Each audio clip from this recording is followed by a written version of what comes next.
Social contract is a concept that liberals and conservatives interpret very differently. Those who consider themselves liberals tend to use the term in a positive sense, to encompass ideas of social responsibility and social justice, both of which are loaded terms in their own right. Conservatives tend to interpret the social contract as an extension of collectivism and therefore view it as an invalid and tyrannical construct. Most of the time, this debate doesn't go far beyond these two multiple choice options. And that's unfortunate because this is a false dichotomy. There are more than two ways of looking at this. Like it or not, the way that we conceive of the social contract, or the lack thereof, has a massive influence on the way society is organized. So it's in our best interest to re-examine our assumptions on this topic. So what is a social contract? The short answer is that the social contract is a set of expectations established by and enforced by a group onto its members. The term was first popularized by the French philosopher Jean-Jacques Rousseau during the Enlightenment period. Rousseau's concept of the social contract was unapologetically collectivism by force. He proclaimed that individuals should merge their rights and their will to society at large for the greater good, and that those who did not bend to the will of the majority should be forced to submit. Rarely are modern proponents of the social contract as honest as Rousseau was, but in practice, nothing's really changed. In modern times, if the majority, or more accurately the elected officials of a majority, wish to establish public programs and need to fund those programs, it's generally understood that this will be made possible through taxation. Of course, people who buy into this line of thinking promote the idea that people should happily pay these taxes. After all, it is our duty. There's that social contract that we're all part of. But the unspoken reality here is that those who aren't enthusiastic volunteers will be forced to pay. And if you refuse, you'll have your property confiscated and or be thrown into a cage for a decade or two. No big deal, right? Now, the current way that most people frame this debate is a false dichotomy because though the political right does not acknowledge it, the fact of the matter is that they have their own version of the social contract. And philosophically, it's identical at its core. The majority of the political right supports forced taxation. They just have a different concept of where this stolen money should be spent. They also support collectivism by force in the form of the legislative, executive, and judicial systems, though they don't generally see it as such. The problem here is that people aren't being honest about the implications of their politics. The social contract, as it is right now, is a set of rules imposed by force upon people who are given no choice to opt out. And those rules change constantly because new laws are being written all the time.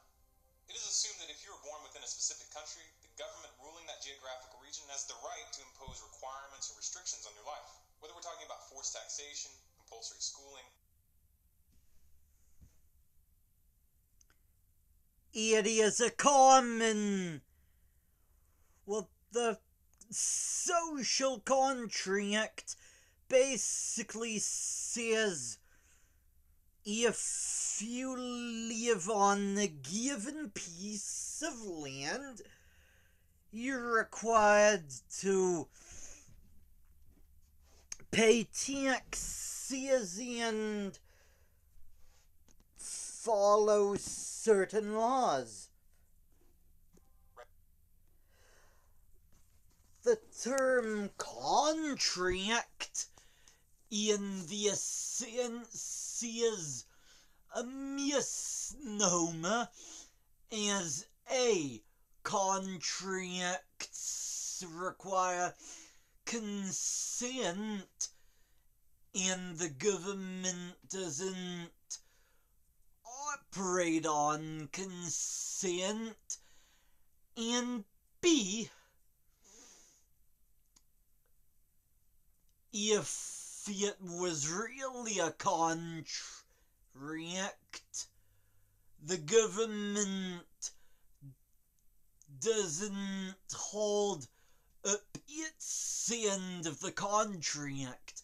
It's constantly inventing new laws, new taxes, new regulations, and if we don't comply, we are kidnapped, caged, and often brutalized by state thugs who are heavily harmed. Usually the kidnapping and caging takes the form of raids, and plus there's no opt-out clause.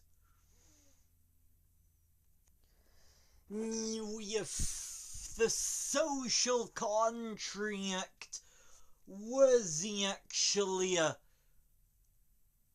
contract, people would have the option to opt out of the big government stadia system if they don't like it, which is a luxury that simply doesn't exist unless you move out of the country and renounce citizenship, which is a rather bureaucratic and pricey process, no?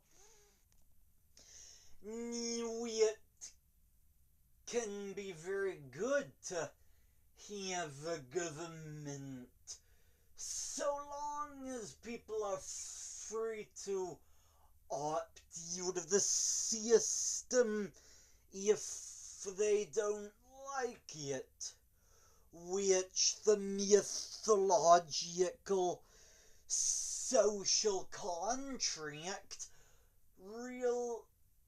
really doesn't allow.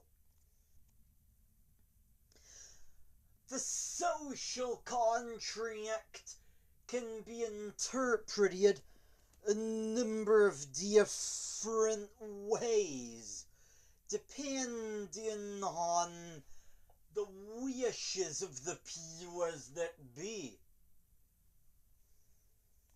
It is assumed that if you are born within a specific country, the government ruling that geographical region has the right to impose requirements or restrictions on your life. Whether we're talking about forced taxation, compulsory schooling, registering for a military draft, or mandatory vaccinations, the underlying issue is the same.